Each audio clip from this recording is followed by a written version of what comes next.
I'm Mel Abraham, the author of the #1 best-selling book, The Entrepreneur's Solution, and this is 24 Life TV. Mel Abraham has coached a generation of leaders in business and personal development. Now, he's redefining the notion of legacy.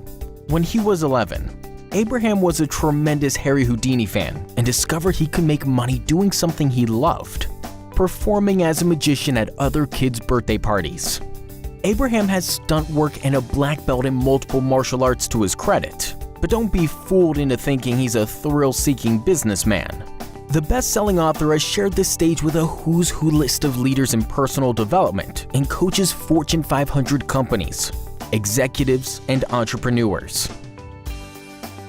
I remember sitting on a plane and someone said to me, well, what do you do? And I say, I'm an entrepreneur. And they literally looked at me and they gave me this look like, oh my God, is it contagious? And it's like this disease. And people think entrepreneurs are risk takers. And I've often said that they're not risk takers, they're actually risk mitigators. They're people that look at something and say, I want to serve this problem. I want to solve a problem. I want to help people either solve a problem or get to their aspiration. And there's a pathway.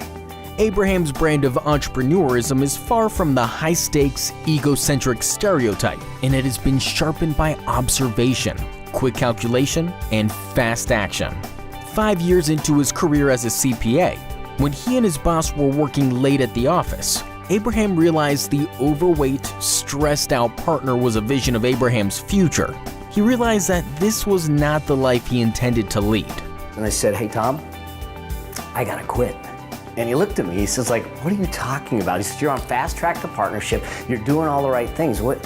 I said, I just realized I'm not living my life. I'm living someone else's life. I'm living what the traditional accountant's journey is. That's not my life. I want to have a bigger impact. I want to do things that are more meaningful and more energizing for me. I was at the time single.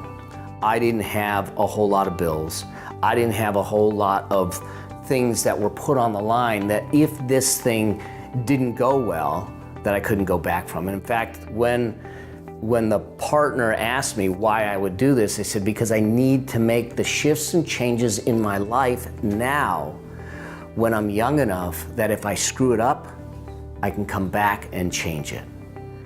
But if I wait till I have a family, if I wait till I have all the bills and all of that, it makes it a lot more challenging for me to make those decisions. Over the years, Abraham has given a lot of thought to the conventional wisdom that pursuing one's passion is the key to success.